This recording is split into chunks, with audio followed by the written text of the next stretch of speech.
next Monday, we'll be showing a documentary, North Korea's Secret Slaves, Dollar Heroes, which is how, one of the ways in which North Korea attracts revenue by sending people to work overseas, serious exploitation services very often.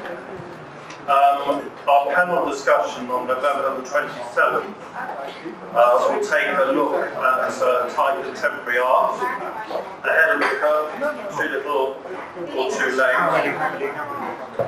And we will have Apinan Kojananda, who's the Chief Executive and Artistic Director of Bangkok Art Biennale. He has a very long history as a history of art historian spoken here before. Tanon Chahapti, an independent art critic, and others as well. And then in December, on the 13th, Friday the 13th, we'll be having our annual Christmas dinner. So the Kra Canal is probably the oldest infrastructure project proposal in the world. It dates back to the 16th century. And we visit the Kra Canal at least once every 2 years to see what's happening. And of course, what's very interesting about it is that things are happening, and we're going to hear much more about that this evening. We have a very distinguished panel of people to talk to you, foremost of whom is General Sayub Kurtpot, who was Thailand's Supreme Commander in 81.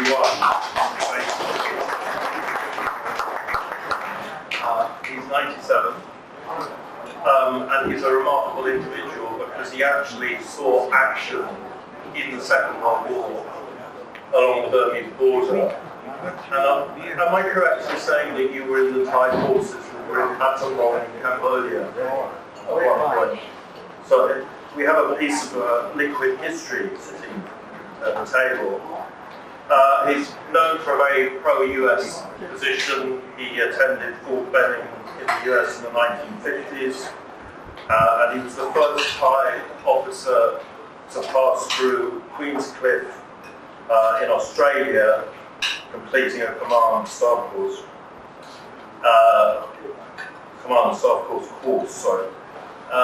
And then, of course, he was instrumental in the battle against the Communist Party of Thailand in the 1960s, played a very important role in that, and told Philip Cunningham in a very good interview in 2016 of the communist insurgency in Thailand, it wasn't for them to win, it was for us to lose, and Thailand did eventually go on and win it.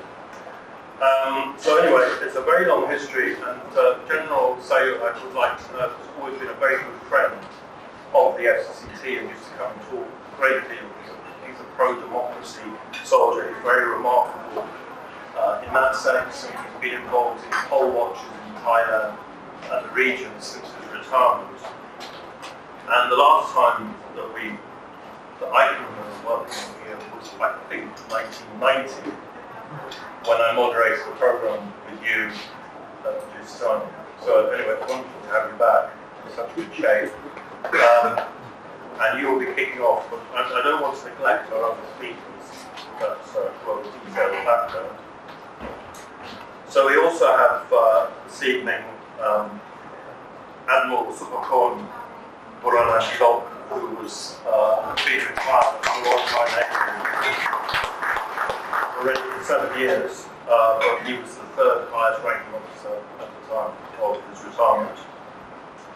And we have Dr. Harold Wagner, who's the co-author of the book on the Kra Canal, which you can buy. It's on sale for 800 baht.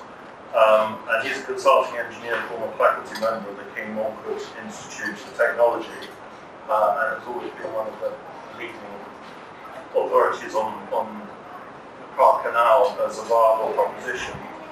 And we also have Martin Clutterbuck, who is one of the finest Thai speakers Britain has ever produced, graduate, so actually used to work for me as it happens. And he is the co-author and editor of the book again this evening. So, General Sayub, can I ask you to kick off the proceedings and say a few words in introduction? Okay. Thank you. Dominic, my old friend, and also the FCCT committee member and member, distinguished guests, audience, ladies and gentlemen. On behalf of KITCO, Kra Canal Development Committee, some of the members who are here today. I would like to thank FCCT for your and the distinguished audience and media to come to the meeting today. We and I consider that it's very important for the future of Thailand. Which I know most of the time my friend might read that we try very hard that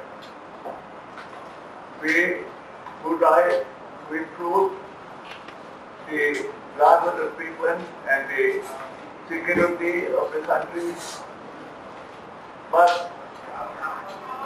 that could be done only that we understand development and security is one coin. We need development. Therefore, I also know that the community and media, particularly Thai, know very well that Kra Canal is very important, very necessary. This has been tried for a number of years. That's just 40 years old when I getting involved with the Kra Canal, because I, at the time, has been assigned to the key in charge of fighting Communist Party of Thailand. I follow Sir Robert Thompson, let me mention his name, successful done in Malaysia. He used stick and carrot. That's what I follow. That has been successful. Nobody is here all the time. We have cleaned Thailand. We have cleaned Thailand since after the Second World War to be back peaceful and development. Since PE 25, 28, 20 years until 25, 48, therefore today I just want to invite all of you, of course, to the media, to ask the community, Thai community, Korean community, the government, the authority concerned to join us to dig the canal, to dig the canal. It's quite obvious and has enough information on the details by co-writers Dr. Father, I and Martin have written in that book. I do not want to repeat again because you can follow. But for you to maybe want to ask some questions, some comments, some suggestions, some idea, I just want to make my opening remark very short to give more time for the audience and the panelists to discuss this further. Let me thank you. Thank you, Jerry.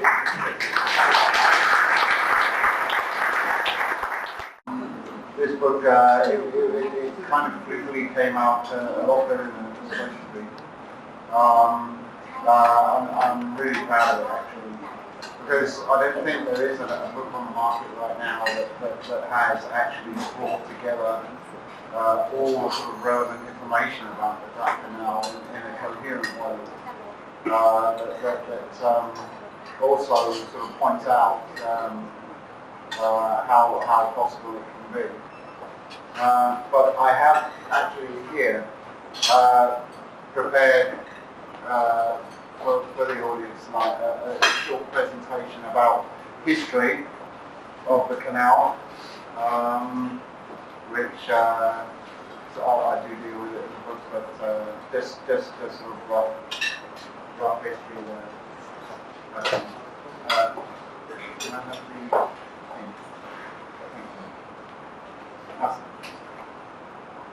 Okay. Right, here we go. Yeah, very quick history of the Great Isthmus. Yeah. Oh, sorry. On the Malacca Strait. Okay, which is obviously what it's all about. So yeah, we go back to prehistory, and the Malacca Strait is a trade route that's been used for millennia, and around 1000 CE, the Srivijaya becomes, this is the first time the Malacca Strait becomes strategic, so somebody controls it. Srivijaya controls it from their capital at the time, where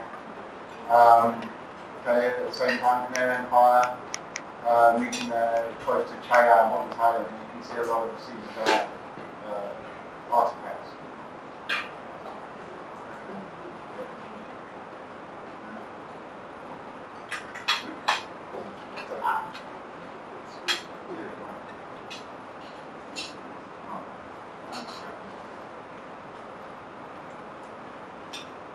Here we go. Oh, yeah, right. So, Thais take control of that isthmus. Tambaringa there, nowadays known as Nakhon Si Thammarat, is a vassal of the Sukhothai kings there. You have King Malcolm Hingway, of course, the most well known of them. Okay. So at this time, Srivijaya is split into warring sultanates. We have the Utiyao period. And this picture here is important, you might find it. King Narai, who is famous for receiving missions from the French, from King Louis XIV. This is Chevalier de Chaumont, one of those missions. In his party is a man named Delamare, who's an engineer. And he was asked to survey the Kra Canal. Now this guy here is Constantine Faulkon. You might have heard of him, Narai's Comprador. Just a bit of context here, he's begging the Frenchmen to lift up the plate a bit higher so the king doesn't have to bend down to it. Yeah. But anyway, Delamare went and had a look, and they're looking down here, as we'll see later, around Lake Songkhla as the site. And although we don't know exactly what happened, survey. They thought it was a good idea at the time. And I would say just a very quick one here. Next slide. There we go.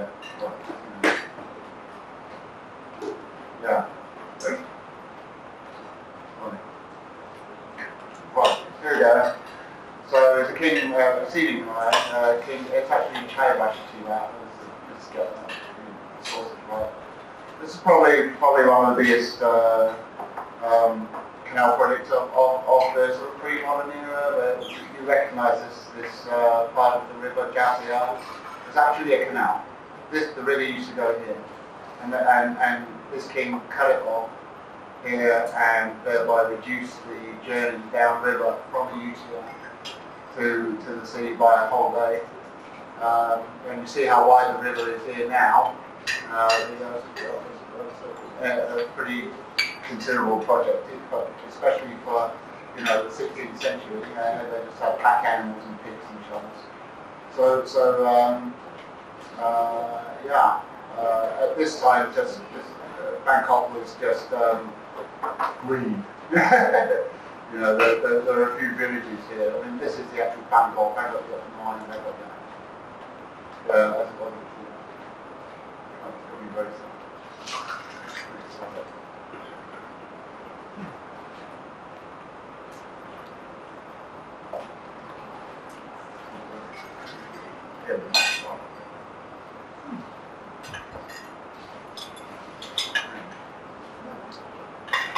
That is right. Here we go. Okay, here we have the next mention of the canal in Thai history. This guy, Mahasa Singanath, also known as Prince Sirasi. This is the battle of the Nine Armies, the war of the Nine Armies sent by the Burmese. Very quickly here, Prince Sirasi comes out. This is the main action, decisive action against the Burmese king, who's trying to charge down through the Kra Pass. Then he goes down south. We've got this army here that was coming up, went south to Chumphon and marched north and cut them off and defeated them. Then this area here is the border of the north, which was quite complex. Ended up with Prince Gavila and so on, and it was a victory, never mind. And then here, this arrow, by the way, if you've been to Phuket and you've seen those statues of those two women, the two heroines, this is the army that they were fighting. And then here, this is the important part, where he's got troops by ship down here to Chaya to stop the army marching south to Chumphon, and he defeats that. And then here, he gets on his ship again and goes to Patani, which isn't actually, which has just taken the opportunity of the Burmese invasion to rebel. So he's come to put down the rebellion. And this is where he passes Lake Songkhla. And you'd be looking at again where a probable canal might be. And he wrote an epic poem about this campaign, and part of it goes, wouldn't it be great if we could just get some ships across here and sail them up here and here to Mae and Magui, and Moonsai, which is now Yangon region. But just to finish this slide, just down here, 1785, the Sultan of Kedah gives Penang to the British, which was barely even noticed, wasn't even acknowledged legally until the following year. But obviously that was a sort of inkling of things to come, the world of colonialism. And here, King Chulalongkorn, King Rama V. So this is 1909 is the high water mark of European colonialism in this part of the world. Siam would not make any further territorial concessions. So as a result of the war, the 1785 war, in fact, the Burmese, the Connemara here, and then the British took over. The British started in Penang, took over the rest of Malaysia, and then Singapore. And of course the Dutch here and Indonesia.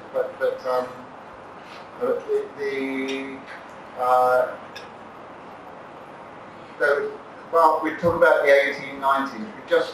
We opened the Suez Canal.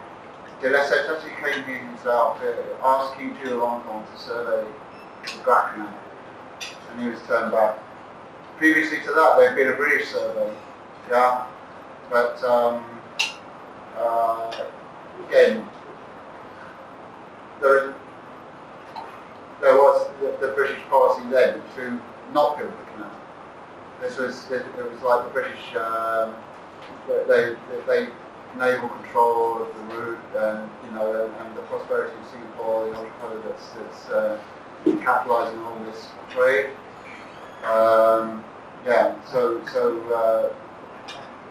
The ban on building the canal, it persisted until after the Second World War. It was actually mooted during the war that the Japanese would build a canal or something. That might be a reason why it was written into the peace treaty in 1945 for Thailand to not be able to build a canal. That was abrogated in 1954, and that brings us more or less to the present day.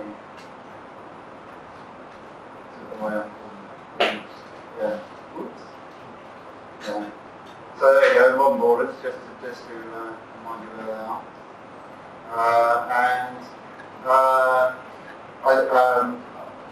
I think Admiral Supron is going to talk about this somewhat, but so I'll cover this reasonably quickly. Yeah. Sure.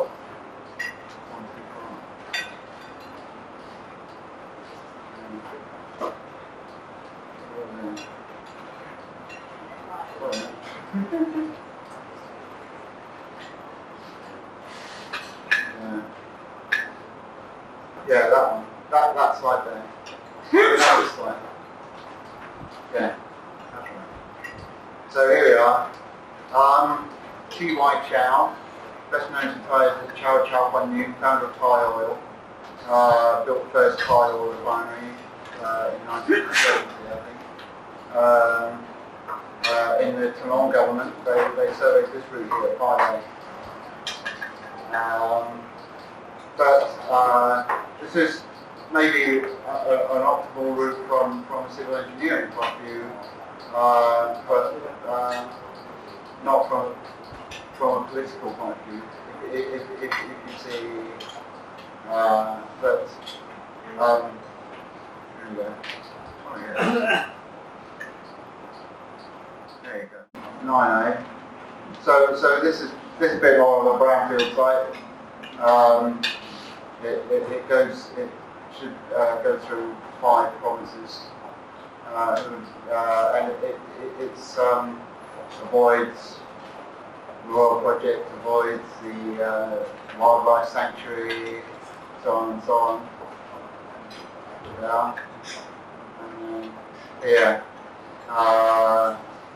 So there's a detailed pilot. You can see up just north of Tongklang where it would come out there. But as I say, if you look at a bit of the detail on 9A, I say this is Admiral Supagong has this slide in Thai. I've gone and translated it in English for you. See that the entrance there, that's the border of Trung Krabi, that side of Krabi and that side of Trung. There's a wildlife sanctuary right there. This has been sort of amended over the years. There have been all sorts of committees and studies over the years, and this is kind of the latest route. But General Sayed told me that that he was actually the first to advocate this route back in the 1970s. So for all those reasons. So that's basically it. History of the canal, kind of from prehistory to the present day. And now I will hand over to Admiral. Okay. Right. Okay, good evening, ladies and gentlemen. I am Admiral Correspondent Club. I was retired. I have been retired for this year for 8 years. But right now, I work as the advisor of the Kra Canal Association for Study and Development. Before start, first, I would like to back to the line of canal where I might explain before. I would like to everyone to understand that the Kra Canal, which I will refer to, is not Kra Canal, understood as the nowadays part of the Ashwood southern of Thailand between Yukon and North, with the range of only 60 kilometers. In above picture, above picture, I might say before. But I mean the line number 9A. The line number 9A is the result study by the Thai Senate report to the government in 2004, which ran from Indian Ocean at the border of Trang and Krabi province. We call that Sikau district. That side is Panaman side. Going to Trang, Patkarong, Nakhon Sithammarat, and entering the Gulf of Thailand at the Pacific Ocean and the North district of the North district north of the Lake of Songkhla, a range of about 120 kilometers.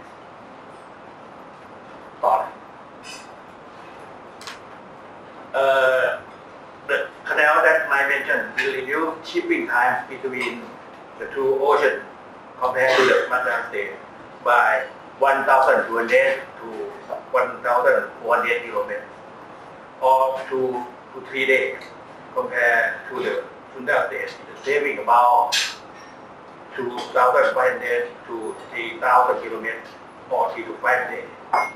Large ship unable to travel either the Malacca state or Sunda state must use the Lombok state in Indonesia, for which of the Kra Canal save about 3,000 to 3,500 kilometers or 5 to 7 days of saving.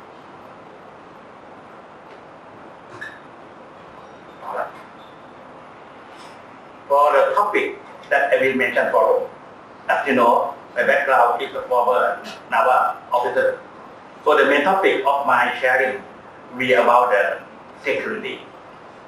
But before that, I would like to express my opinion, a little bit about how effect of Kra Canal on Asian regional maritime transportation and logistics.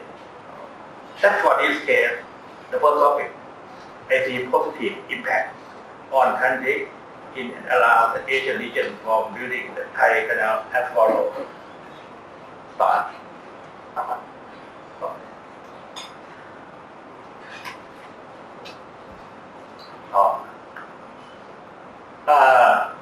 The first matter of the maritime transportation that over 50% of the world's cargo, including oil and gas, must be performed in this region.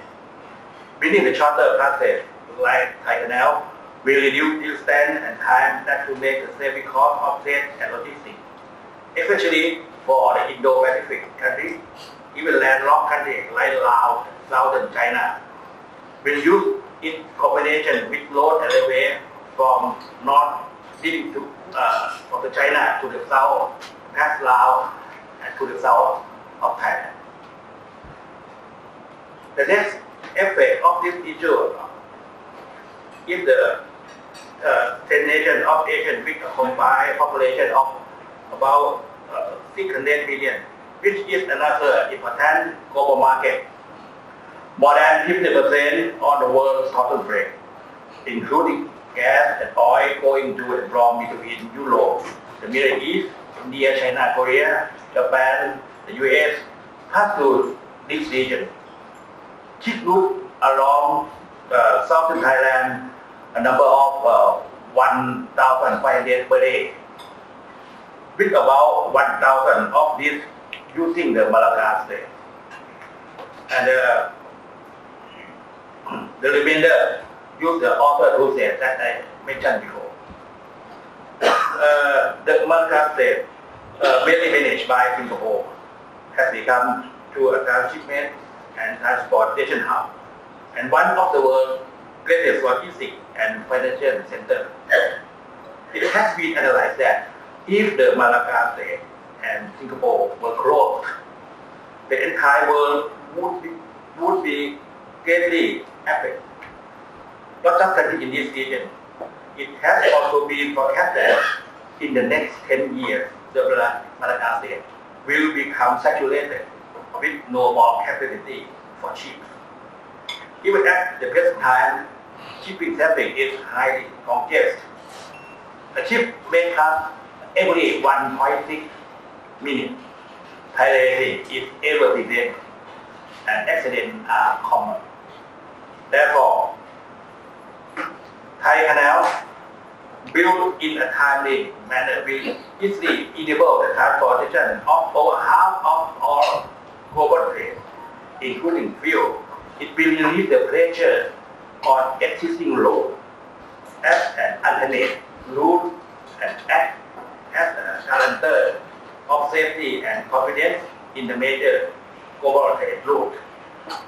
It is also an alternative for cargo ships or oil tankers reaching over 300,000 deadweight tons, which have to wait another 7 days to the more distant trade, making more large economy. Beneficiaries, the south of the nation from the Kra Canal are along its banks and entrance, and the construction of the Special Economic Zone, the mega Special Economic City, with an industrial zone, ship repair facility catering to the largest ship in the world, warehousing and oil refining, port and harbor, including those to transship cargo and oil, as well as the storage and distribution of products and other logistic functions. A sort of trade and business and a place of the recreation and settlement with the relevant educational institutions. There will be modern communications both in the country, in the region, and all over the world with road, railways, and airports. The mega city will become a second hub of communication and logistics trade finance after Singapore. It will promote the Asian region as a complete global center of transportation, economic, trade finance, and logistics. As for the impact on countries in Asian region from building the canal, aside from Thailand shaping its status to have a greater population and leading the world, a mega project requiring starting capital for construction of around 55 billion US dollar or about 2 trillion baht. This massive injection of capital, besides stimulating the Thai economy and design, there will also be a ripple effect of economic growth on its neighbor in the region. Likewise, the concept of the mega Special Economic City will require investment of 100 billion US dollar with the future. That as a consequence, this massive investment will make Asia one of the world's wealthiest regions. The Kra Canal is the win-win situation for various countries in the region.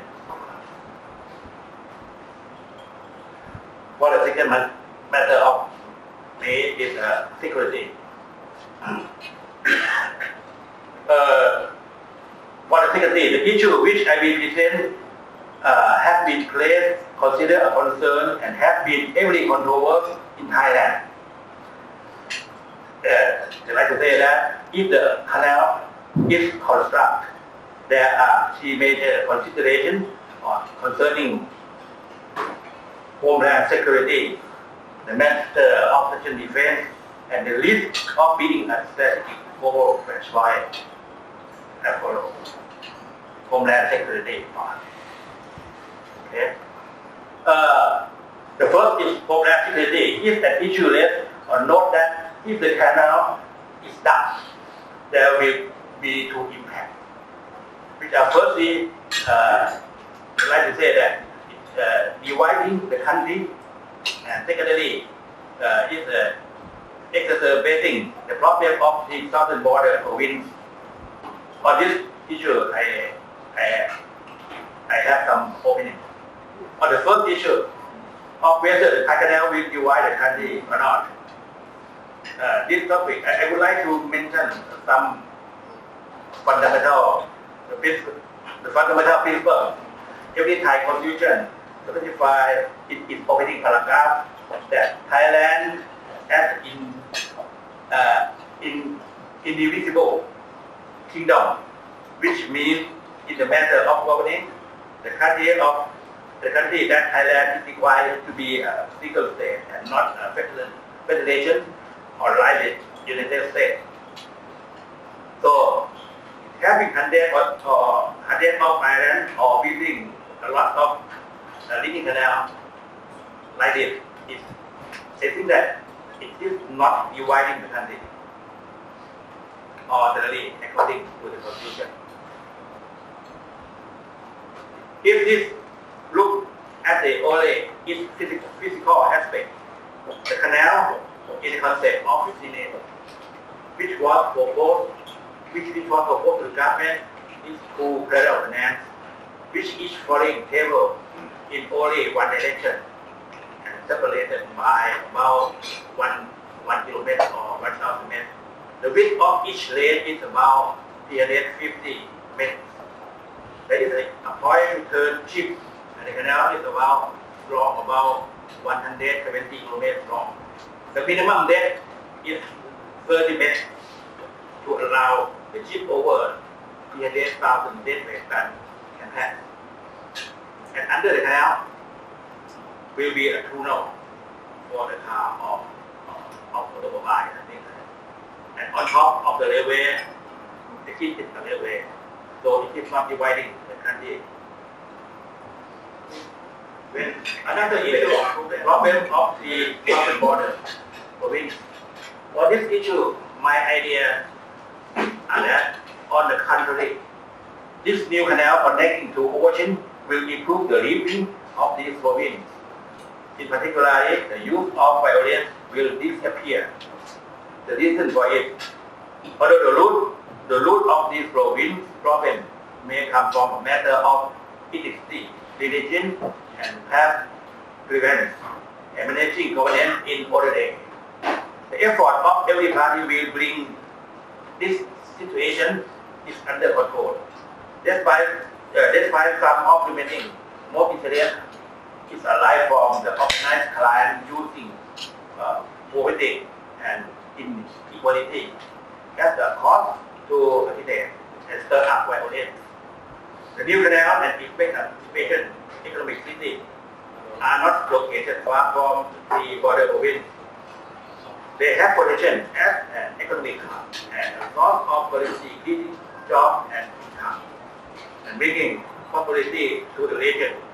When the people are out of poverty and everyone is working for money, when everything is available, no inequality and looking better than other regions in the country. This will reduce and eventually bring an end to the problem of violence.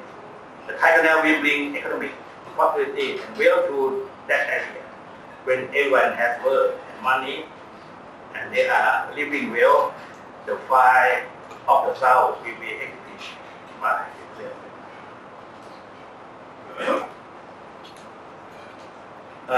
For the national defense,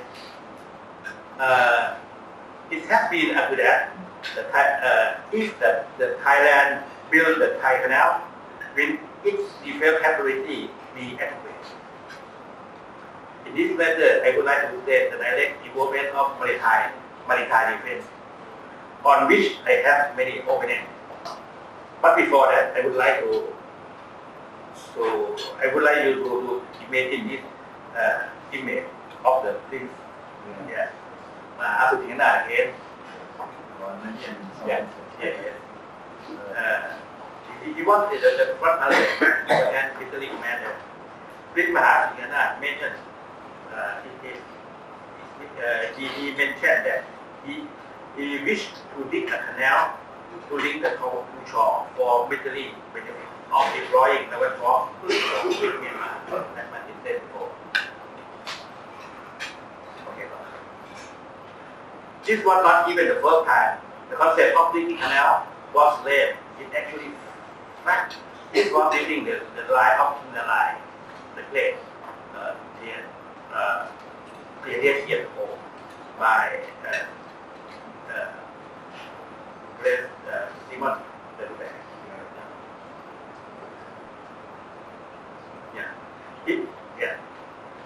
It should be generally known that since the kingdom of Thai, Ayutthaya, and Anasasin have flourished, the prosperity has been brought about by the concept of controlling trans-ocean trade between the Pacific and Indian Ocean. This starts from the location of the Thai. You see the picture. This Thai is the center point between the Gulf of Lampien, Vietnam, and Andaman Sea and Taiwan, Myanmar. And the Thai also close to the first Marco Polo Silk Road too. In Ayutthaya and early Bangkok period, ships put to the Gulf of Thailand and cargo ships would call at the capital. Throughout that era, Thailand or Siam attempted to influence, control the sea and control the trade throughout the sea. As especially the seaport in Pattani,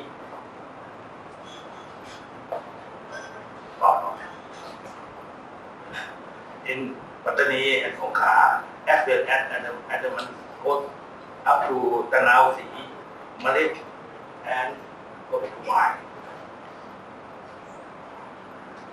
The history of Thai war with Myanmar seems to be mostly driven by struggle to control trade route in this region and the Malagasy or Thailand is trying to going out to the west. In summary, the core reason of Thailand idea to excavate a canal linking to ocean over the last 300 years is only two reasons. The first is benefit of trade, which is economic benefit, and military benefit of using the naval supply to attack the enemy to defend the country.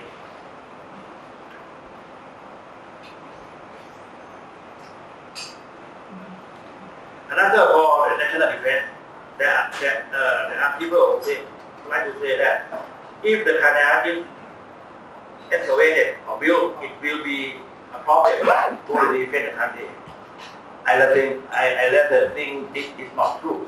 It is in fact even easier when we can move the naval force between the Gulf of Thailand and the Andaman Sea conveniently and freely inside our own territory waters, which no need to go to a third country or even a second country who might be the focus of this bill. It will also shorten the deployment time frame by minimum of 2 or 3 days if we have a canal. In a battle or in an emergency time, every minute and use that save is very important.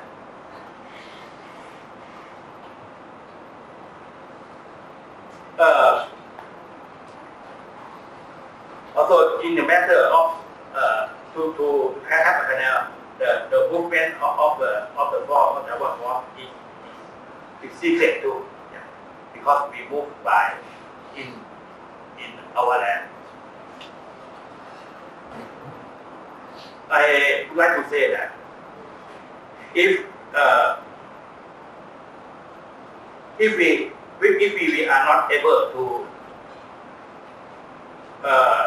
if we have no canal, we have to have a unit two sides.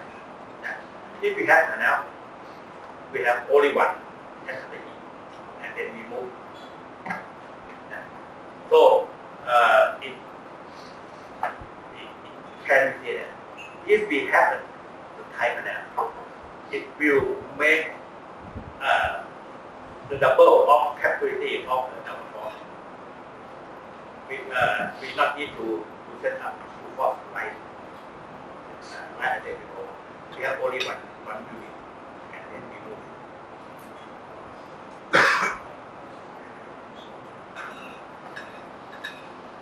And in the same way for the military operation of the land war, such as the helping the public or relief from various disasters or the Andaman Coast, such as the tsunami of 50 years ago, assistance from the Navy or of the government providing wiring supply from the Gulf of Thailand, side will be quicker and more convenient. Helping natural disaster for the people will be more efficient.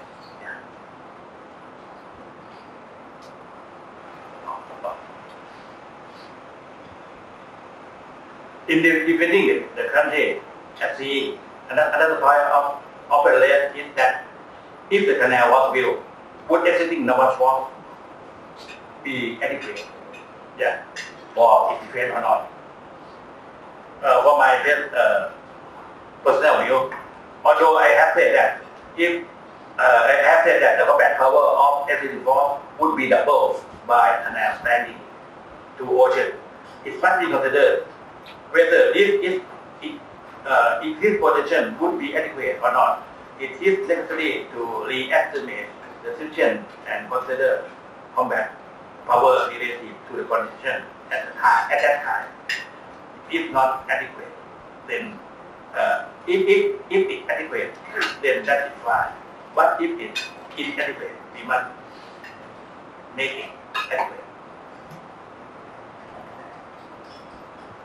If it is asked that if there should be an enhancement to make the force adequate, then where would that budget come from? Let's look at this figure. Let's look at this figure. That this point to building the canal and the mega special economic city will massively increase the country benefit and the national income many times over. If just 1 or 2% of this actual income is used to beef up the Navy to protect this increased benefit, this should not be a problem. Building the Thai Canal will increase the sea power of nation. This increase the sea power will be an important driver to increase the national economic power, and this economic power will be principal to make the nation accomplish the desired goal. That goal in Thailand will return to one of the wealthy countries of the world. Per capita income will be in the high level 70 years.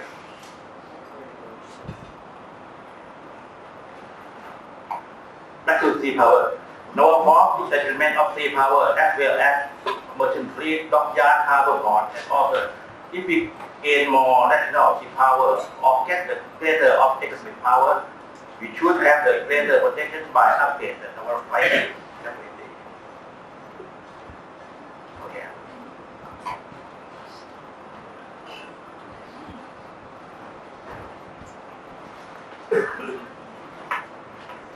Another big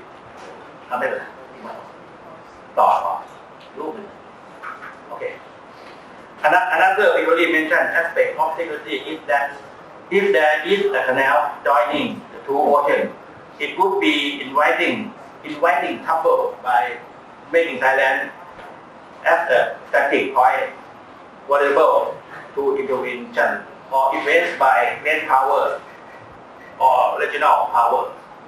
On this matter, my opinion has been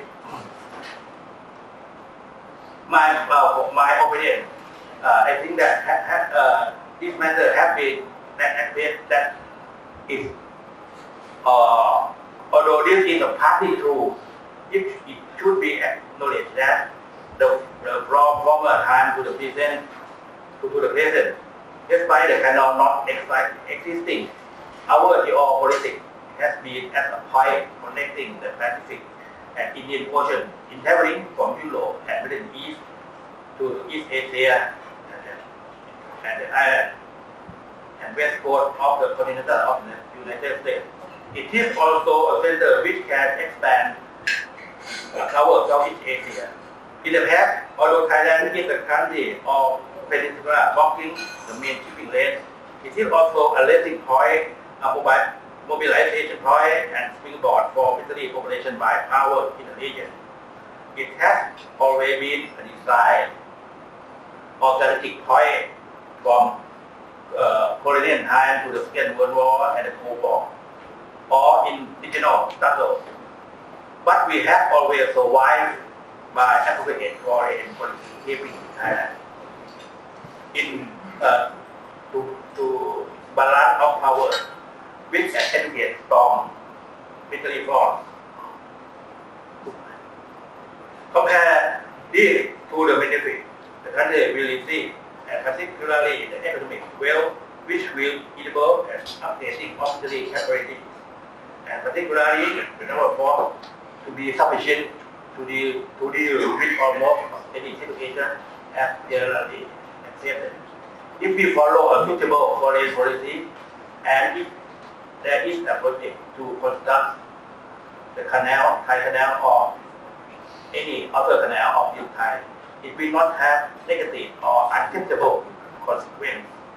On the contrary, it may be thought that having the Thai Canal under the condition mentioned, that is with the right foreign policy and internationally accepted strong reform in the region, it will give Thailand more bargaining power.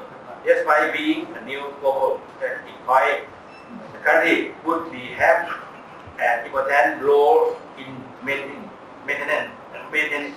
maintaining peace in the world and in this region. Okay, that's all. Thank you. You may wonder why I am sitting here. I will tell you shortly why. I'm a civil engineer. I have more than 50 years of experience in infrastructure engineering. In the age of 20, I started first time to dig into our crust, into our earth. Maybe we can show the next one. I will try to concentrate to not overexploit your patience.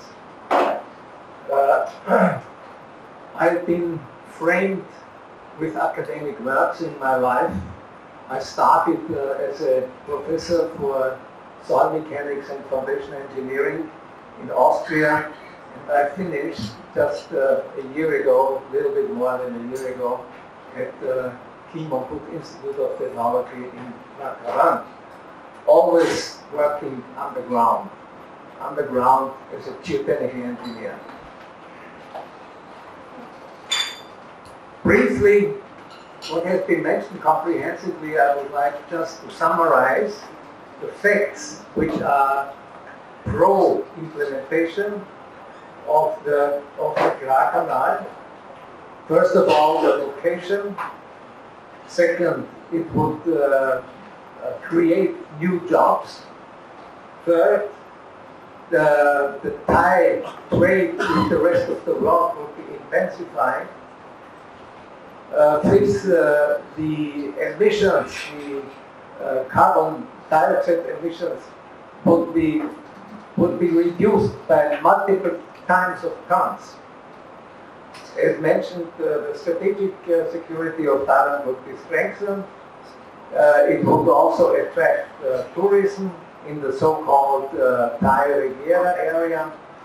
It would boost the economy, industry, agriculture, and strengthen Thailand as a country in the south of the ASEAN countries. There are some facts which are blocking the implementation of the Kra Canal. First of all, it has to be mentioned that Singapore was not fond of the idea. Why? Because it would lose some business. So there is a sense of competition. You know, I used to say competition is blowing breath into the economy. So competition is okay. There is also a fear of confrontation because there are different opinions and some of them are confronting. We are also fearing technical and financial risk, and maybe after my talk we can ask Bhakti to talk a little bit about financing and financial risks. There is always also some feel that the moral authority is not given, but that's not that important. I think more important is that there is lack of confidence in regard to innovation. A project of that size, $50 billion, you know, will create a lot of innovation, but innovation also has some blocking effects. There is lacking confidence that when we build up capacity, that we need progressive education. And there is a little bit of lack of confidence that we can, I believe, yes, we can improve education and improve the people fitting into these jobs, but not everybody thinks the same. And finally, we have to collect the big data. Now we are talking about big data in every sense. You know, we are talking about 4G and 5G and digital age and so on. So we have to collect a number of data and make them convincing. Just brief overview of the Kra Canal book, which is on the back side on the table. For the mega project engineering, we start with an analysis and with checking the feasibility. Then we look into design and construction schedule. This is kind of a tool for every civil engineer. He has to do that. Then we have to meet environmental concerns. We have to meet also concerns in regard to the belief into construction time, which we have developed. We have also to think about what type of contract is the best contract for this mega project. What kind of equipment and what kind of excavation are we going to face? And I will give you some examples also from major world-renowned projects, which are major excavation projects. Then we have to look into hazards and risks and make a risk management plan. We have to evaluate the probability of success. We have to finally define the ownership. Who is the owner? And the relation of the ownership to the government. We have to think about the impact of the industry, about public benefactors, national interest, and finally also, because I'm a member of the Engineering Institute of Thailand, what is the effect in regards to EIT, Engineering Institute of Thailand? You know, the Kra Canal is blessed because of its geographical position. To cut across a short route linking two oceans, that is something which is really very attractive. We have three examples. One is the Suez Canal, which connects the Mediterranean Sea with the Red Sea. We have the Panama Canal connecting the Atlantic Ocean with the Pacific Ocean, and we have this unique gift of nature that the Kra Canal would connect the Indian Ocean and the Pacific Ocean and reduce the traveling the sea voyage time. Project feasibility and challenges, okay. First of all, we are looking into the Panama Canal and we can see that the transport from New York to San Francisco before the Panama Canal was about 21,000 kilometers. With the Panama Canal, it has been reduced to less than half, only close to 9,000 kilometers. So the Panama Canal certainly has satisfied a need. As well as it did create jobs, it did develop international transport hubs and became a player on the global scene. The construction of the Kra Canal means, and you can see the alignment of 9A again, the sea route, the Malacca Strait will be bypassed, avoiding all of the problems which we had in the Malacca Strait with the saturation, with the piracy and so on. We will also, we have to think about creating industrial zones, harbors basically, with specific duty-free areas which will create prosperity and peace and also provide economic success. The Strait of Malacca is the most frequented strategic waterway for energy and goods in the early 21st century. It is the most heavily trafficked maritime passage connecting Indian Pacific Ocean. It means the ships could go from China to the Indian Ocean without passing Singapore and without going through the Strait of Malacca. The concept is old, 17th century. We had Martin explaining more than 1,000 years already.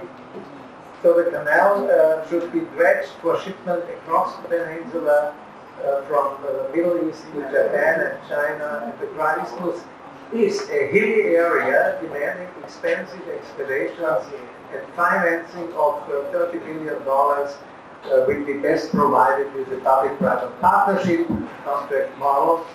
We will refer to that in a minute. The logistic benefits are that the transportation costs are reduced. Reduction also we experience in oil consumption, reducing global warming, reduction in vessel accidents. It's an attraction as an alternative as it closely close heavy traffic and attraction for the global investment which will benefit all of Southeast Asia. We have been talking in particular in the aftermath of the 35th ASEAN meeting just a week ago here in Bangkok about the regional comprehensive economic partnership which will enhance the trade connectivity, bringing together countries that will cover 30% of global trade and almost half of the world's population. It is the world's largest free trade agreement and will boost to global trade and complement the rules-based multilateral trading system to meet trade frictions and forecasts of the slowdown in growth in some regions of the world. Of course, we have to observe very carefully global trade developments.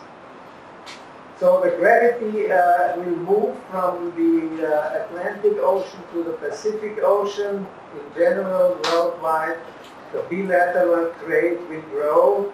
That will create a mutual investment which will 4 times to have accumulated of total $100 billion.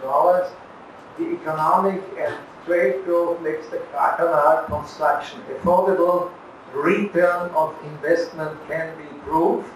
I just want to mention, in addition to what I said about the Suez Canal, Egypt, 100 million people living, almost a little bit more than Thailand, but would immediately collapse if there would be no Suez Canal. So this is totally dependent on a canal.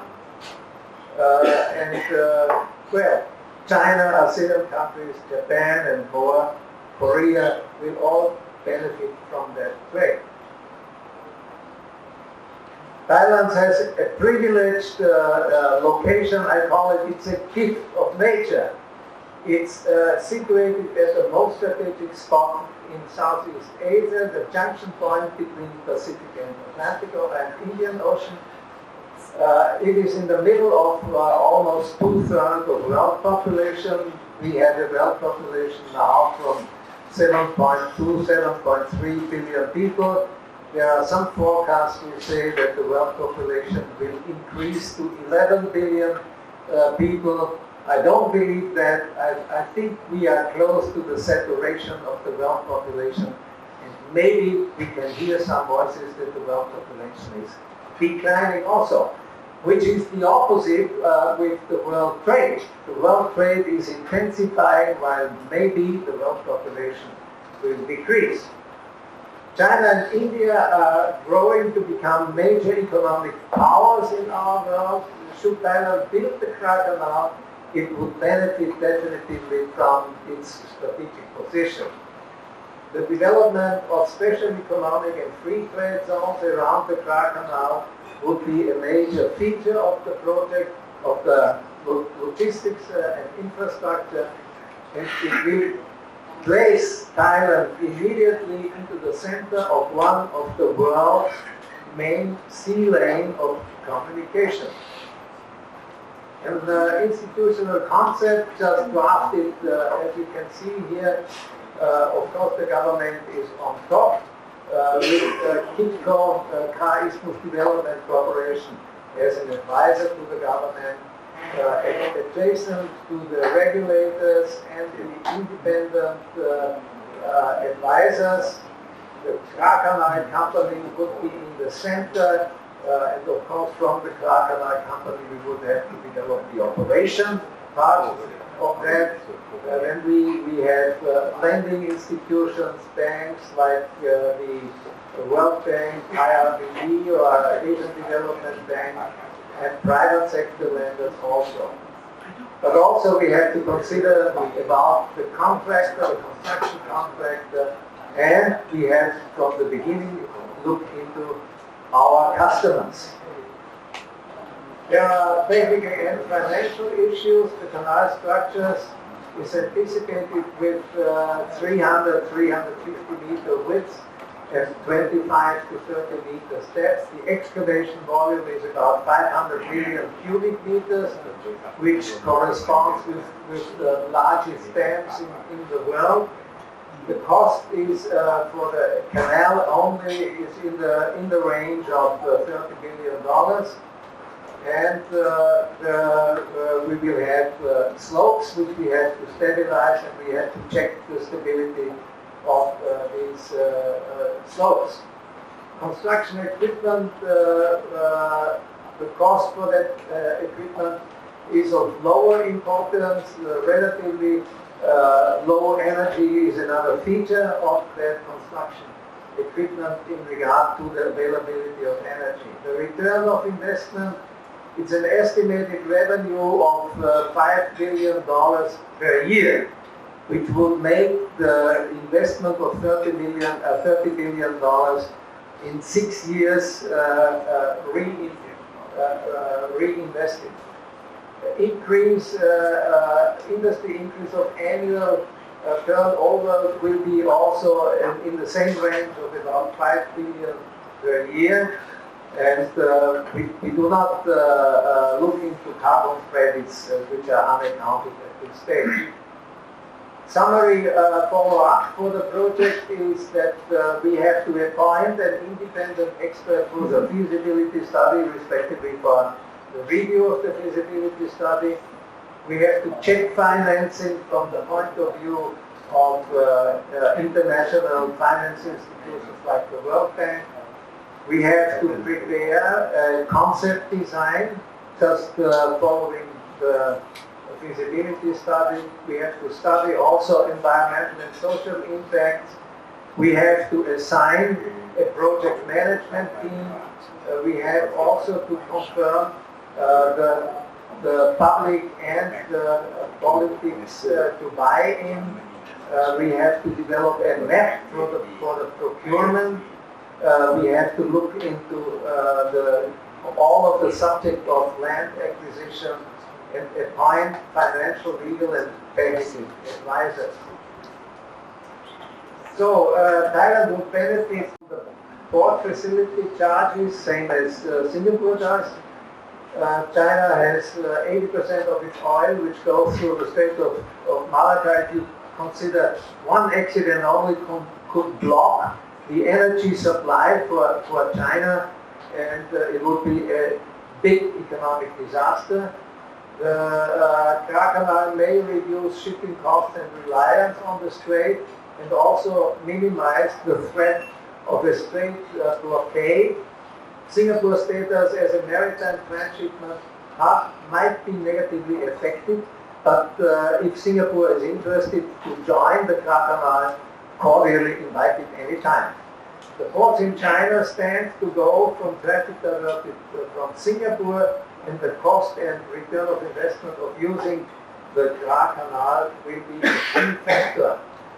This is a 10-year schedule where the construction only is 5 years. So if you look to the construction from here, if we would have started, now we didn't start in 2019, so that shifted by 1 year.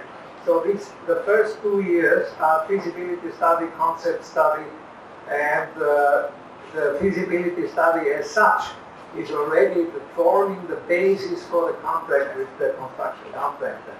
Then we have phase 1, 2, and 3 for the construction. Altogether, this is 5 years. We can do it in 5 years. Of course, we will have several sections, and several contractors would need all their capacity to implement the canal. And finally, we have 2 years for the commissioning of the canal. So altogether, feasibility study, construction, and commissioning would be close to 10 years. So I follow the saying of one of the most famous politicians of the last century, which has been Nelson Mandela from South Africa. It always looks to be impossible until it is done. And my comment is, it will be big until it is built. So thank you very much for your attention, and I will be very happy to respond to you. Thank you. Right, thank you. Just quickly on this feasibility, because we can talk about all these figures. The figure for 30 billion to build that seems to be astonishingly cheap. I find it very hard to believe that it's possible to build a 120-kilometre canal for that little money, but maybe it's true. But if the feasibility study had been done, none of us would be debating these issues. We'd say, right, this is what it says, and we would make the decision on that. So when do you expect a feasibility study to be scheduled? 1st of January 2020. Very simple answer. You're sure? Yeah, I'm sure. You know, I'm believing in that, and if you ask me whether I'm sure or not, I believe in that. We have to start in the next decade, and that is the 1st of January 2020. So you believe it's going to happen? It's going to happen. question. Yes. Yeah. I know the feasibility study which you are mentioning. It is a table of content, you know, and this table of content has been upgraded to today's technology. We have that upgraded table of content for the feasibility study. Therefore, we can start in 6 weeks from now. But just to let you know, to compare the Suez Canal, you know, the Suez Canal has been upgraded, and the cost for the upgrading of the Suez Canal was 6 billion British pounds, which is about 8 billion $8 billion nowadays. The Suez Canal has a length of 193 kilometers, and the construction cost at the time of the construction was financed by the Rothschild Bank. You know, the time of construction was 1871. It was 426 million francs at that time. The construction started in 1859, finished in 1869, whereas the excavation was done, and that is important to mention, in 5 years, the excavation. The Panama Canal, which is in operation, has a length of 82 kilometers and was started in 1904. As you know, the Panama Canal has a history of, originally was owned by the United States. The lock construction started in 1909, the year when King Chulalongkorn was also thinking about the Kra Canal, and it was construction was finished after 5 years also in 1914. The excavated rock volume was 153 million cubic meters. Now, if you put that into a context of the big dam construction, you know, the Tabela Dam, everybody knows, I've been there in my early engineers days after I finished university. The Tabela Dam has a volume of 250 million cubic meters. So the Kra Canal only is 6 times of the Tabela Dam. It's not really something that we have to worry about. The construction cost, if we take the Channel Tunnel, which has a length of 50 kilometers, construction cost has been 15 billion euro. Construction started in 1988. Completion of construction after 5 years was in 1993. Please remember the 5 years. Therefore, I took the 5 years as an example. The financing has been very interesting. Contactee, please call me immediately when I finish in a minute. Financing was done by 200 banks. Financing of the Channel Tunnel between France and UK. The Gotthard Tunnel has a length of 57 kilometers. Was started in 2004, finished in 2000 after excavation of 5 years again. With an excavation volume of 13 million cubic meters. There's another very interesting mega project in the world, which is the Fehmarn Tunnel between Germany and Denmark, which has a length of 18 kilometers, construction cost of 7.5 billion euro. Construction starts next year, early next year, 2020. For the excavation, there is again 5 years. Financing, bank credits. So, contactee, maybe you can start talking about your very interesting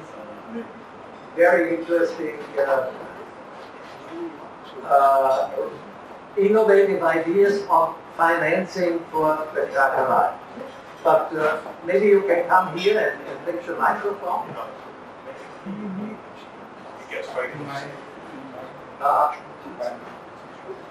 Maybe we have a mobile microphone. So,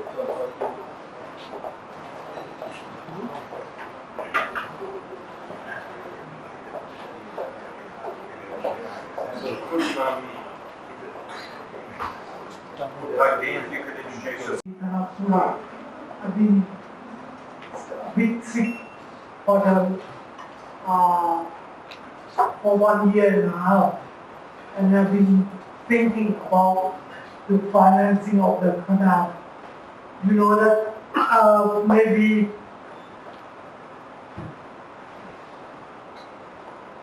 Thai military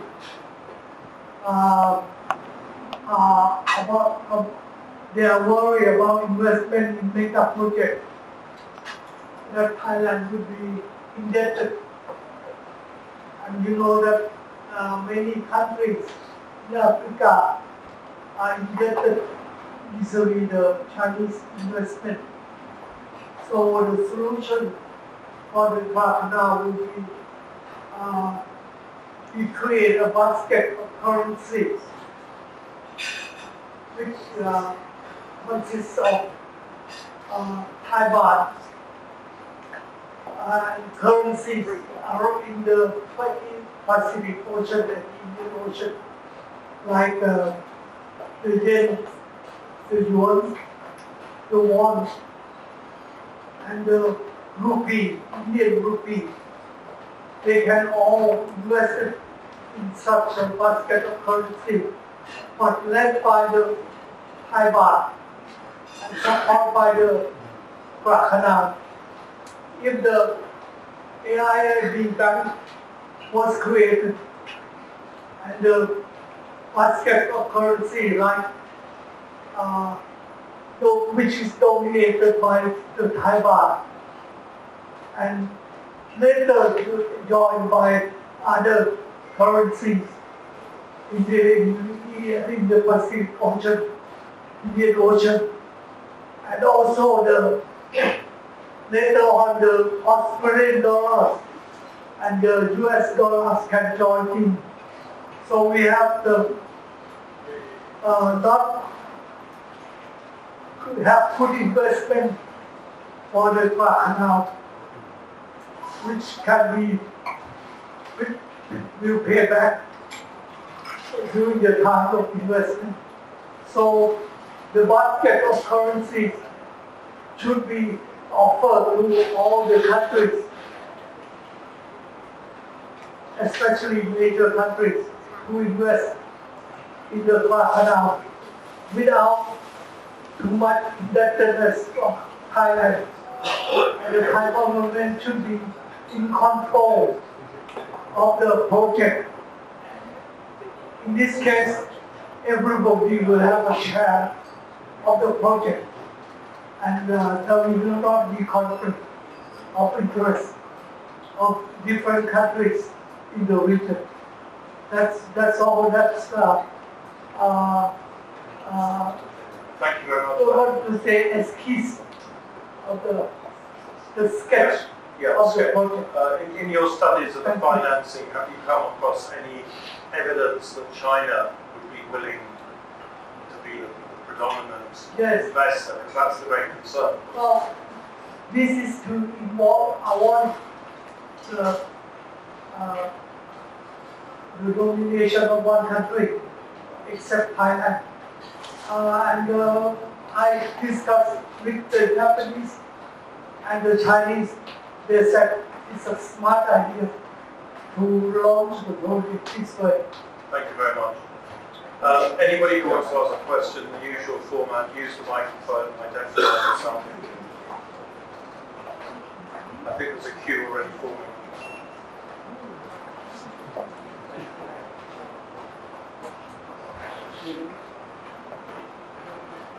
Okay, I want my channel to start from F4. I would like to ask some question for men or the audience. One question is, everybody know about that the useful of Kra Canal,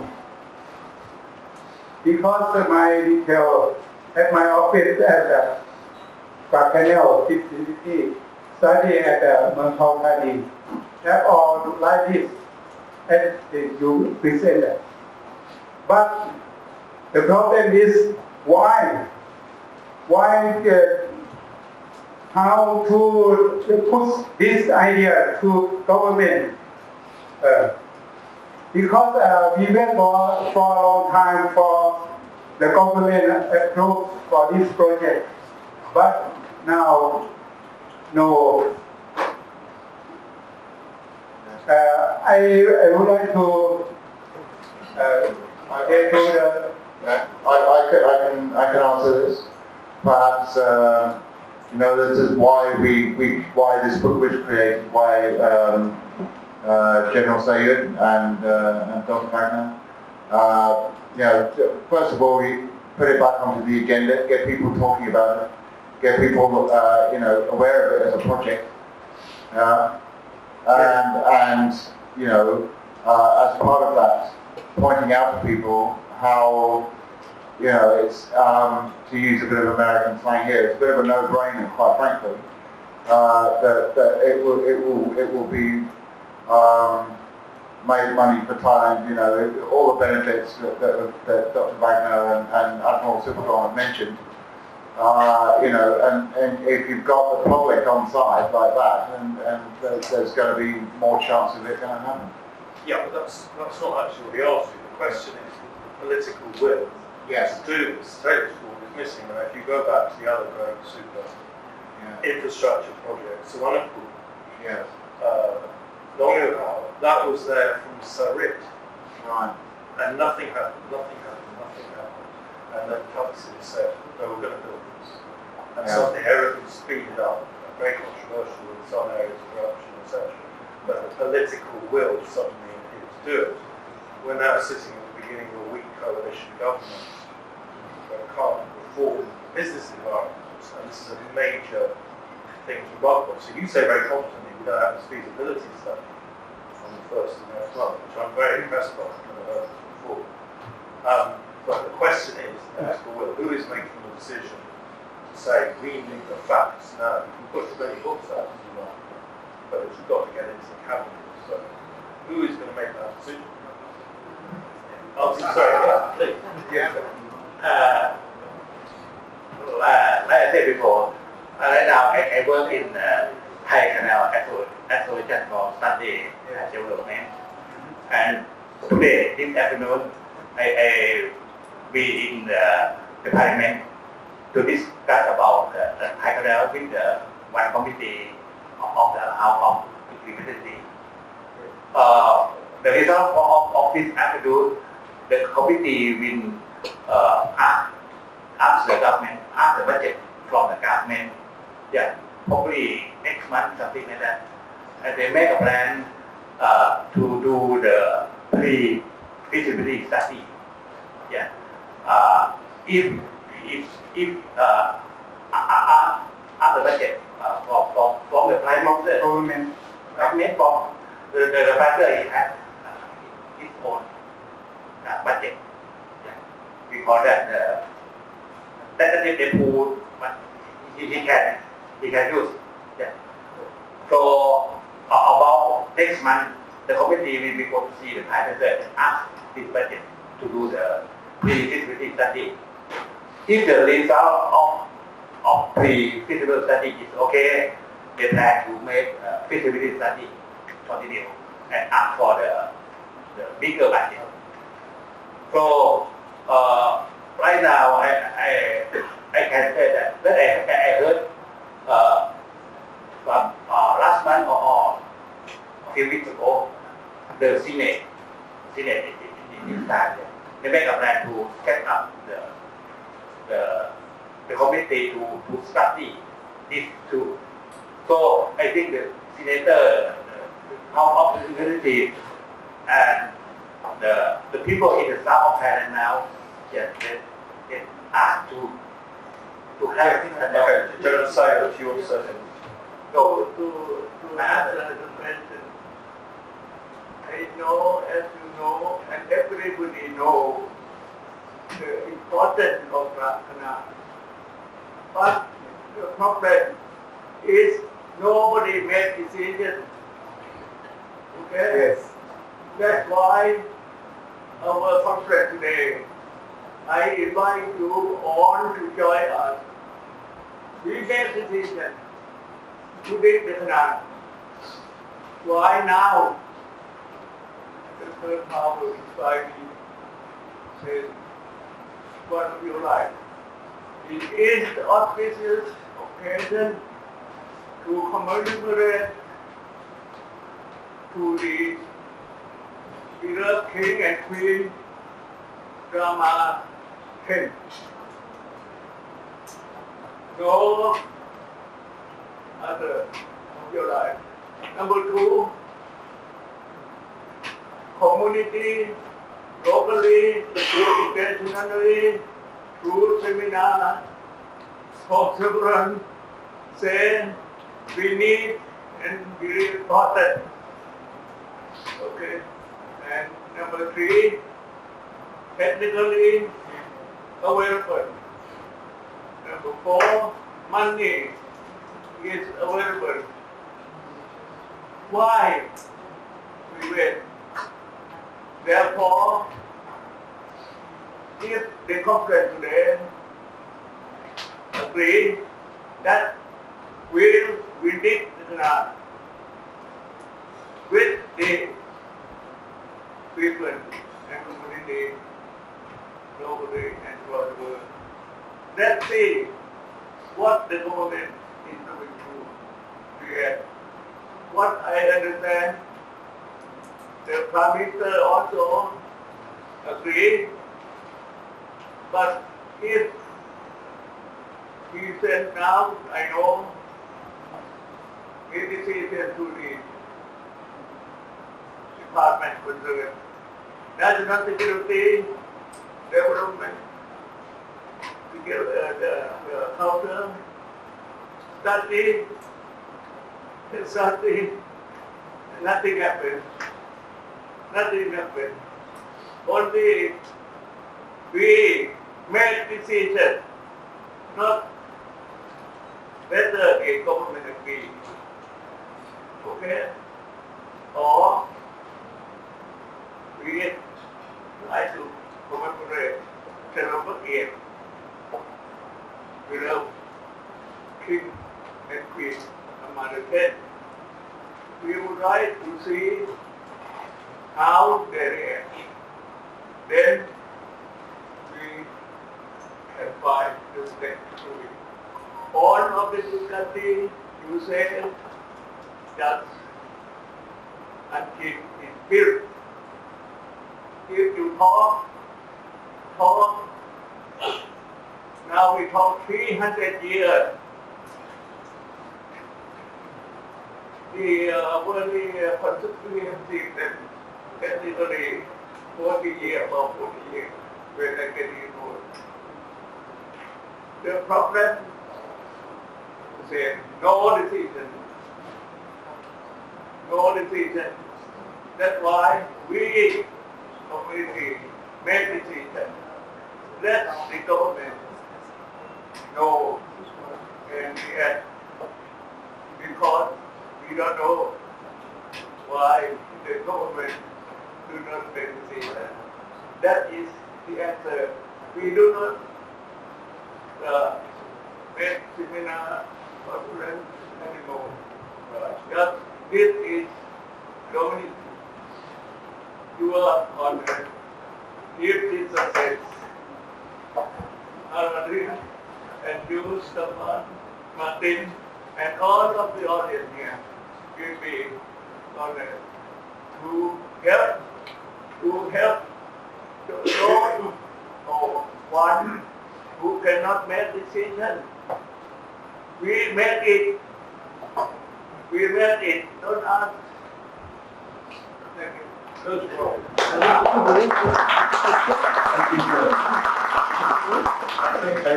would like to say that. Just a minute. Okay. I think the audience is going to have a quiet evening. Quite a big response to this. Sorry, would you like to ask another question? Yes. I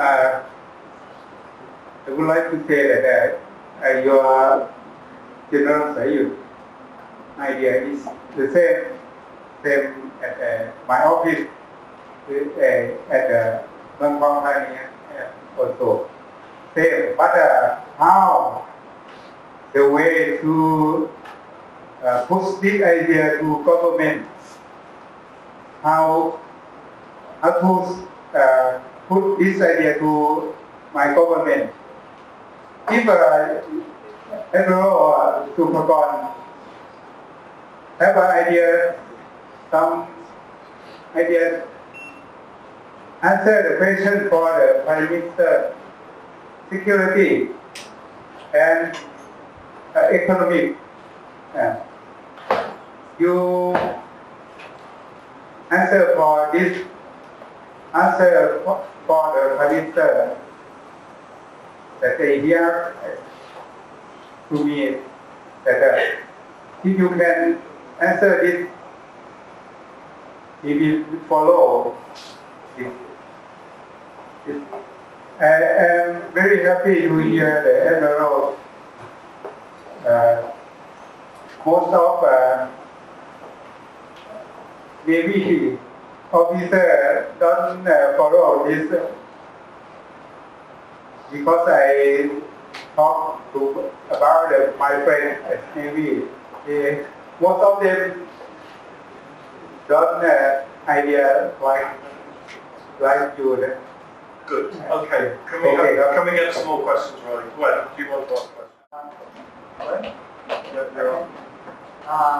Gwen Robinson, Big Day Asian Review and President of the Foreign Correspondents Club.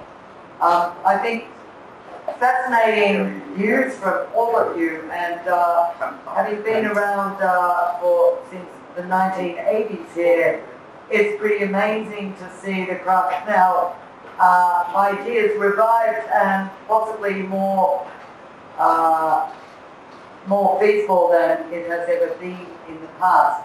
I'd like to ask just three very quick questions. One is that we all know here in Thailand there are various centres of power, and that includes the government, parliament, and the monarchy. So it's not clear to me what kind of authority has been given to this project to proceed from here and develop it into feasibility studies and really talk about it as a reality. Have we had signals from, for example, the monarchy, which has signaled that it's very involved in very important decisions like this, a major decision about Thailand's future? Second, I was very interested in the figure you quoted of $5 billion in trade a year that you estimate would come as a result of the Kra Canal. I was just curious what that is based on. And third, in terms of the time frame, you're giving a time frame estimated at least 10 years. China is doing projects like this within 2 or 3 years. So do you really think 10 years is realistic, or once it's sort of decided to go ahead, do you think it could possibly happen very quickly? That's all. Right, so institutional blockage, is there a clear signal from high up that it's a good idea? We were talking about dedicating a canal for the new rain celebration of that. Is there a clear signal? We can't hear you. The 5 billion in trade, that's one of these figures that seems to have popped up from nowhere, so what's about? And the time frame, the Chinese are building mega projects as quick as you can bat an eye at. So why would it take 10 years? The 10 years, as I mentioned, are a comprehensive time frame, including the feasibility study, including the commissioning, and the core of that time frame is the construction time. And I gave you 4 or 5 examples that in big mega projects, 5 years construction is realistic. You know, it is not realistic only. It is a custom already.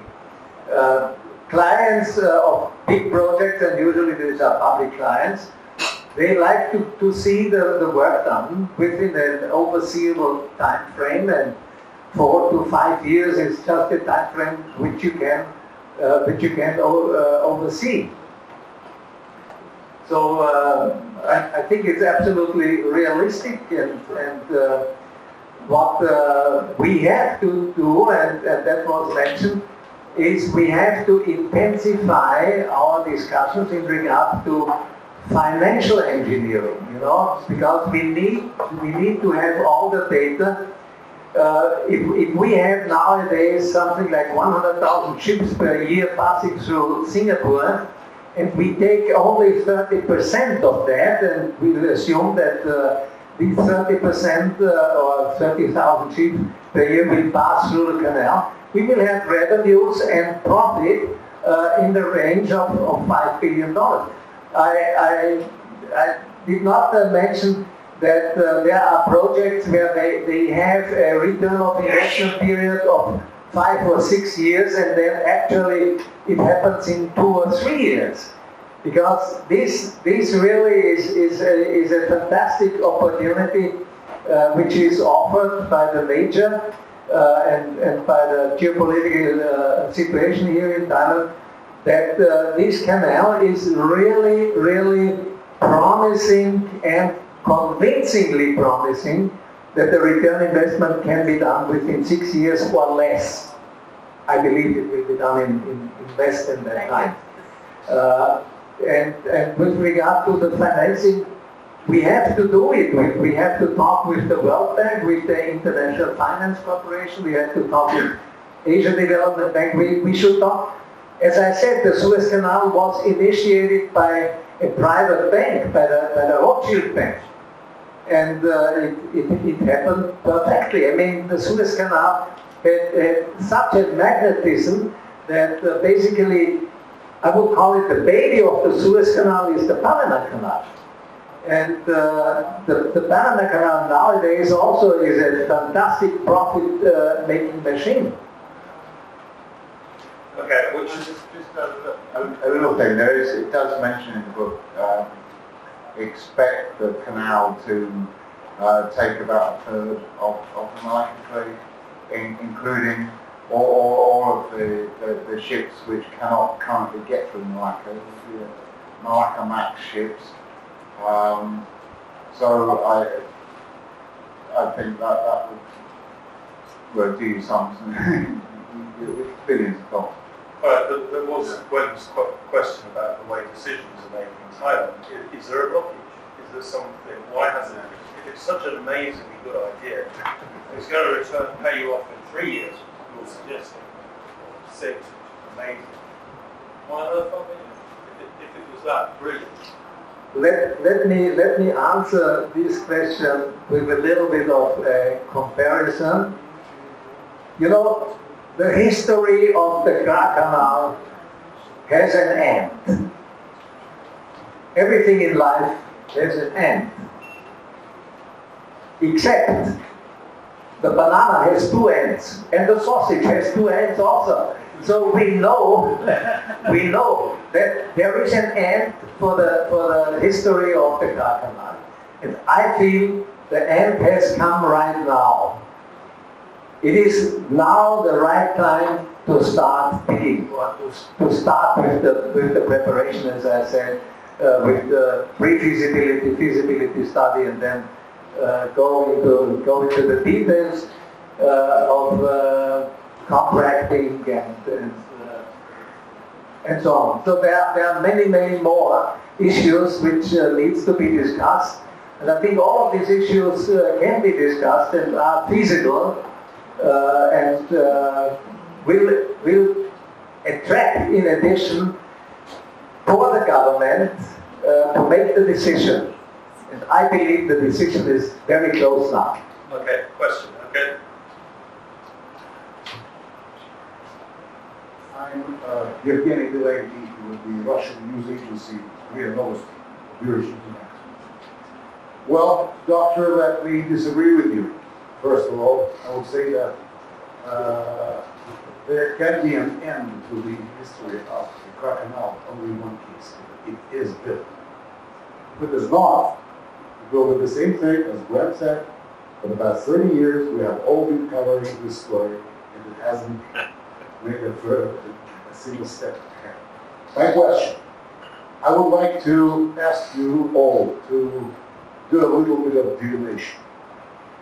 Could you predict the attitude that the United States of America will take up on this project if it really starts from feasibility study or something else in 2020?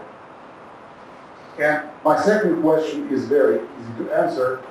I think that you know that Russian and Ukrainian companies that most of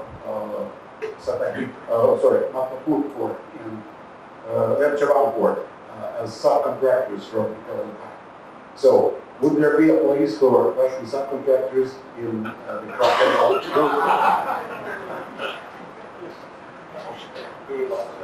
Well, I think we have to really give it a global view to answer your first question. The first question, what is the influence of the United States on the Kra Canal? I think we have to think about what is the future of global trade. Does the global trade have a future or not? Is there anybody who would say the global trade has no future? I don't think there is anybody who can agree on that will be the end of the world. I mean, well, Donald Trump's I mean. Well, as I mentioned before, I think global trade is going to, in the future, be a balancing instrument in between the continents. We have the whole planet has about 75% of water and 25% is land. But this land is distributed in different parts of the world in a distributed way, in a different way. So there will always be something to balance. You know, you have one country which is dry, the other country which is more wet and has more agricultural product. The dry country needs agricultural product. So we have to use to make trade between such regions. You know, and the same is between industrialized and under-industrialized and developed countries and developing countries. So there is always in the world, for the endless future, there's always something which needs to be balanced. And I think to balance differences in the world, we need to have trade. So trade will always going to happen. That means that there will always be a need for the Kra Canal. Because in addition, we always try to do it the most economic way also. And if the most economic way is the Kra Canal compared with the Malacca Strait, people will use the Kra Canal. Also in regard to follow balancing needs.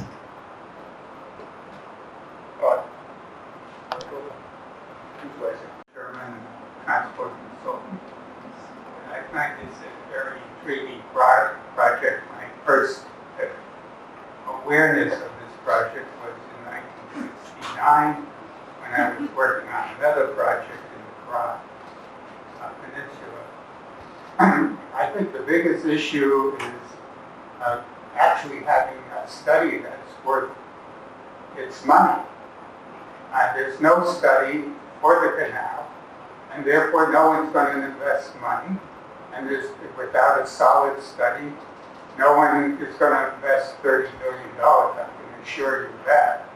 So my first question is, there was mention of a feasibility study, and my thought is no one seems to know about this feasibility study. Usually a project that would cost $30 billion, the feasibility, a full, real feasibility, something that could attract international financing, would cost probably 1/3% of the cost of the project. That is roughly $100 million. So where's $100 million to do the feasibility study? That's my first question. And if you don't have a feasibility study, you really don't have a project. And the project needs a master plan, pre-feasibility studies. My second question is, you have already decided on the alignment. This is unacceptable for an international standard feasibility study.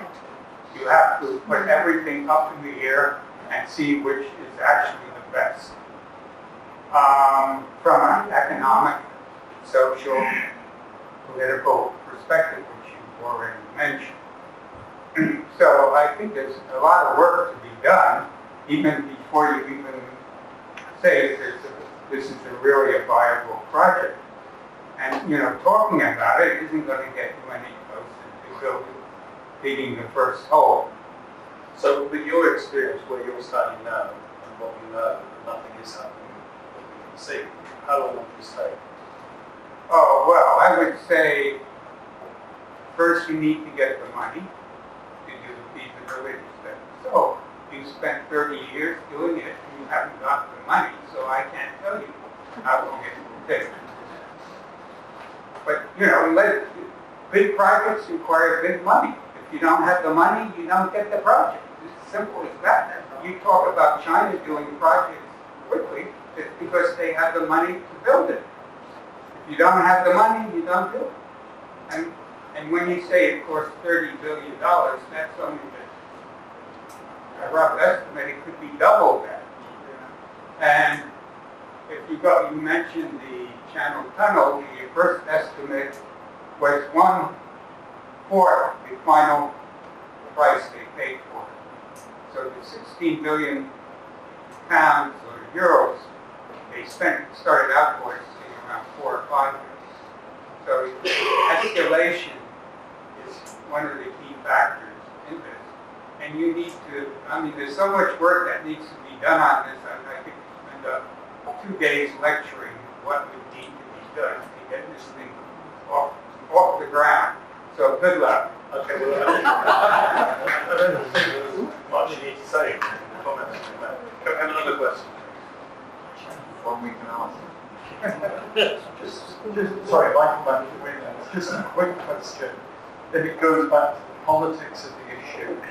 The politics of infrastructure projects in Thailand are flawed because when you look at what, to mention that name again, Thaksin tried to do with the East-West corridor, there was all this talk about Darwin. Where's that now? The Eastern Economic Corridor, that's now being revitalised, but it's just it's just that, a revitalisation of an old idea. Isn't that a risk you're running? And I also have to point out an economic flaw, that you're talking about $5 million. From rough memory, I think there's not that many ships using the Suez Canal. I think it's maybe $100 a day, 100 ships a day. I don't know how many dollars they have to pay to use the ships, to use the canal. Where are these figures of $5 million coming from? How much would actually come from using the canal, which might not actually have the depth on what you were saying, to support the new generation of ships which are carrying over 20,000 TEUs? Or are you content for it to be just moving small ships?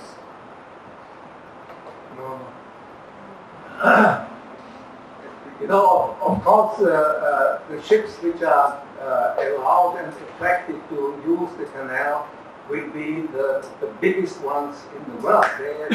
The canal has to be dimensioned for the biggest ships, and these are the Panamax ships, as you may know, with some 350 or 400,000 brutto register ton, Deadweight tons. That is about a ship which contains 16,000 containers. It looks like a skyscraper on the sea which moves.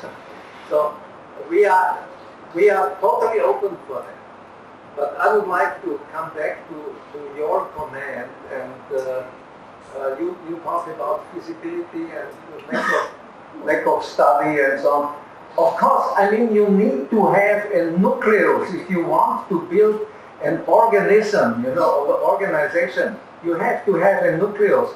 And this nucleus is, for instance, represented with the Kra Canal, as you can see. I don't know whether you have had one or not, but there is a lot of information on 300 pages about the Kra Canal, about the present stage, about the present knowledge of the Kra Canal, which is assembled in that book.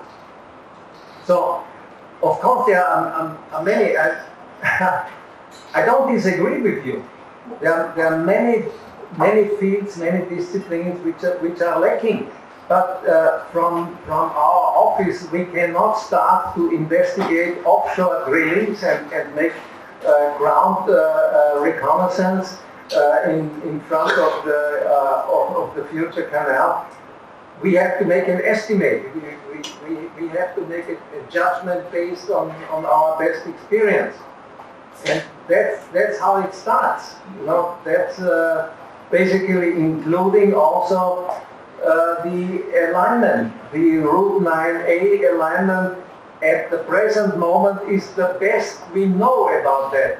But that does not mean that we will not further investigate and try to optimize and make maybe some modifications of that alignment, which is just normal in every project. You have that in particular if you deal with geotechnical matters, then you have to make adjustments according to the latest state of the art. Okay, and the need for the $100 million, I agree with you. We need $100 million for the feasibility study, including all the preparation works, including geotechnical investigations also. So we need to produce a huge container of documents. There will be, just to say any number of volumes, but maybe more than 100 volumes of documents which we have to create in order to make the project a success, which finally we would like to have. And therefore I'm recommending also these board of advisories which are adjacent to the government and help the government with the experience available in that advisory committee. Okay, we've been running for over 2 hours, so can you follow on quickly, and then we have a couple of questions. Because we base our estimation on the increase of trade. You mentioned trade, and recently there is a meeting of ASEP. And if you look at the map, the Kra Canal is right in the middle of ASEP, you know, and the trend is increasing very quickly. So there will be an urgent need of the Kra Canal very soon. Okay, Robert, question. Good evening, Robert here, Alternative Innovation. One of my strings is a civil engineer, and I studied soil mechanics also. My professor was Professor Sutherland, who was the consultant for the leading tower of Pisa. I've also been underground quite a bit, designing oil wells for many years. However, what the transport expert was saying, your feasibility study, what hasn't been mentioned here so far, noticed, was you're going through the ridge that runs down through Thailand. And I had a quick look at your book, so thank you very much for my 3 thanks. But it shows that the ridge goes up to a height of 4,600 feet, which is approximately 1,500 meters. No, it's in the book, sir. Now we can check that. For sure not. Well, I just read it. And anyway, okay. I thought you co-authored the book, but that's what's inside the book. So that means quite a considerable number of locks to be constructed to get over the ridge. Presumably you're not going to take it down to sea level, so you're going to use locks. So I can't see that the feasibility study, as the transport expert gentleman suggested, that you've actually found the most optimum route regarding construction. Maybe regarding other factors, it may be correct, but for construction it doesn't appear to be the most feasible study. The other point being that you talk about bananas and sausages and things having 2 ends, as the canal does. You've got different tidal systems on the Indian Ocean and the Gulf of Thailand. You've got the difference of, it won't make much difference given you've got locks, but there's what are you going to do about the tidal surges at each end, which can be quite considerable, several meters. Thank you. Okay. Well, let me respond because this is clearly only technical, you know. First of all, the highest bridge we are passing is 75 meters. So that means that we will have slopes of 75 meters which we have to stabilize. And I have personal experience for 65 meter high slopes which we can stabilize, and the geology there, of course, has to be investigated very carefully, but it's not more than 75 meters, and that may be also that we have to make an optimization of the alignment, and that's part of the feasibility study. Second, the big difference between the Panama Canal and the Suez Canal is that the Suez Canal has the same level in the Mediterranean Sea and in the Red Sea. And this was believed when the Suez Canal was in the planning stage, and there was an Austrian engineer at that time who worked together with the French diplomat Lesseps, and they thought that there is a difference of the sea level of 4 meters between the Mediterranean Sea and the Red Sea. But actually, Alois Negrelli, the Austrian engineer who had broad experience in heavy construction, he made another survey, and he showed that there is no difference in the sea level between the Red Sea and the Mediterranean Sea. And the same is here. There is no need for a lock. Please do not confuse the audience with the idea that we need a lock like in the Panama Canal, because the sea level on the Siam Bay side and on the Andaman Sea side is the same. So there is no search. There is nothing like that. Don't make the same mistake which has been made in the early days of the Suez Canal. Okay. So, no, sorry, that's not. Frank, your question is No. We have tidal differences between the Red Sea and Frank Fu from China. I just want to make two follow-ups from the questions raised by Green and also the Russian friends.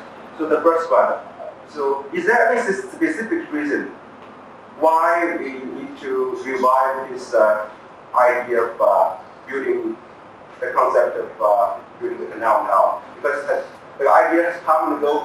So is there any specific reason for now why you want to revive this idea?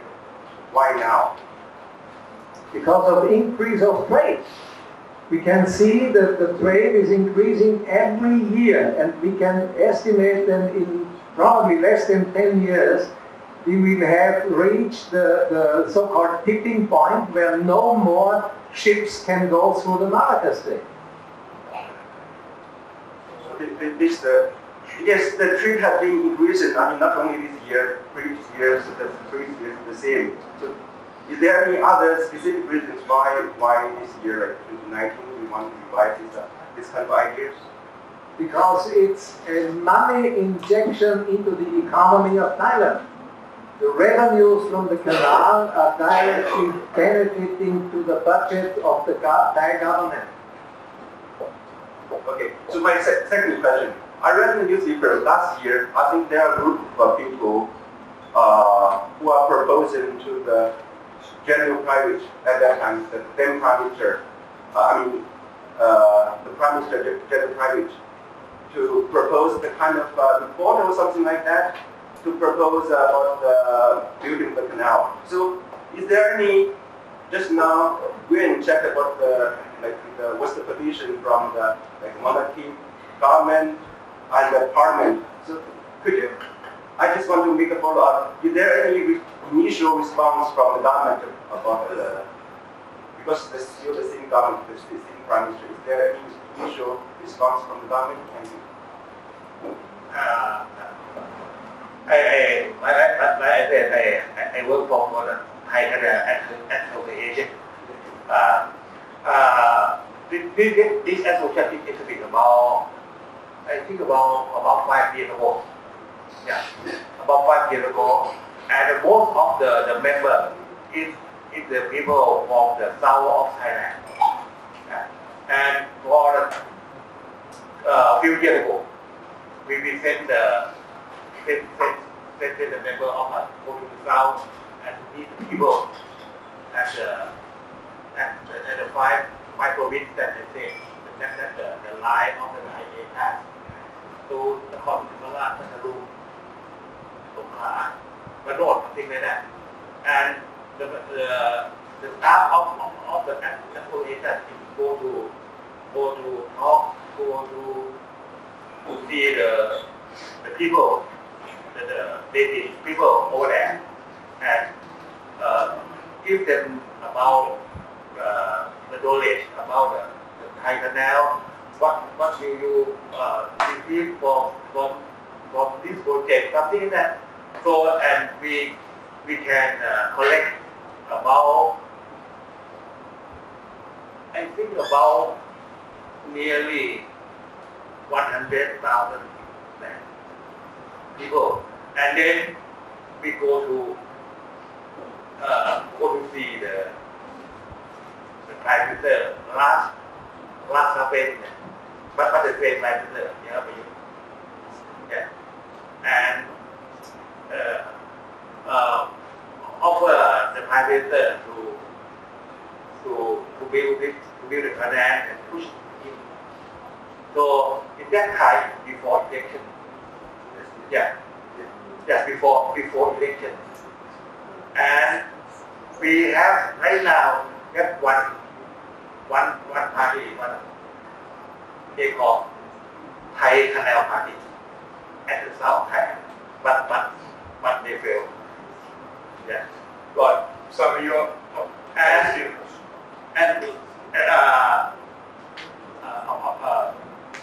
and like I said, for this year we just order to study and that the department set the budget to the government to do the pre-feasibility study that I said before, and now the committee of the set one committee to ask for the budget again and to make to do pre-feasibility study.